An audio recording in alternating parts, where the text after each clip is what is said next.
নতুন রাজনৈতিক দল হবে জাতীয় নাগরিক কমিটি ও বৈষম্য বিরোধী ছাত্রদের উদ্যোগে। দলের দায়িত্বে থাকবে গণ অভ্যুত্থানে নেতৃত্ব দেওয়া ছাত্ররা। নতুন রাজনৈতিক দল আত্মপ্রকাশ করতে যাচ্ছে, এই তথ্য হালের সবচাইতে আলোচিত বিষয়। আগামী ২৬ ফেব্রুয়ারি রাজধানীর মানিক মিয়া এভিনিউয়ে ঘোষণা করা হবে দলের নাম। সমাবেশ করে আনুষ্ঠানিক ঘোষণা দেওয়ার কথা ভাবছেন দলটির নেতারা।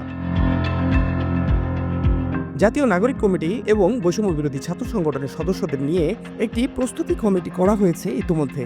রাজধানীর বাংলা মোটরে জাতীয় নাগরিক কমিটির কার্যালয়ে তারা প্রথম বৈঠক করে। প্রস্তুতি কমিটির সদস্যরা জানান, ২৬ ফেব্রুয়ারিকে সামনে রেখে তারা প্রস্তুতি নিচ্ছেন। দল ঘোষণার অনুষ্ঠানে বড় জামায়াত দেখাতে লোকজন হায়ারের জন্য দায়িত্ব দেওয়া হয়েছে জাতীয় নাগরিক কমিটিকে। সমাবেশ সফল করতে ৩টি উপকমিটি গঠন করা হয়েছে। সাংস্কৃতিক, চিকিৎসা ও গণমাধ্যম বিষয়ক ৩টি উপকমিটিকে দায়িত্ব ভাগ করে দেওয়া হয়। নতুন রাজনৈতিক দল সম্পর্কে প্রচারণা ও জনমত জরিপে আরও একটি উপকমিটি গঠন করা হয়। সমাবেশে কেবল দলের নাম ঘোষণা করা হতে পারে।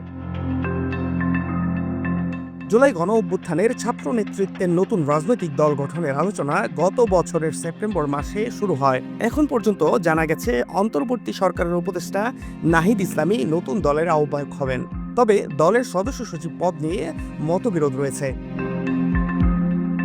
এদিকে নাগরিক কমিটির অনেকে বলছেন, উপদেষ্টা মাহফুজ আলম চান নাগরিক কমিটির আহ্বায়ক নাসির উদ্দিন পাটোয়ারি নতুন দলের সদস্য সচিব হিসেবে থাকুক।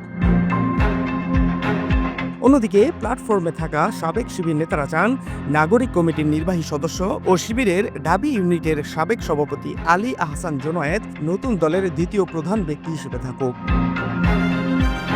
নতুন রাজনৈতিক দল গঠনের আগে বিভেদ এড়াতে ছাত্র নেতাদের মধ্য থেকে নতুন পদ সৃষ্টির জন্য দর কষাকষি চলছে।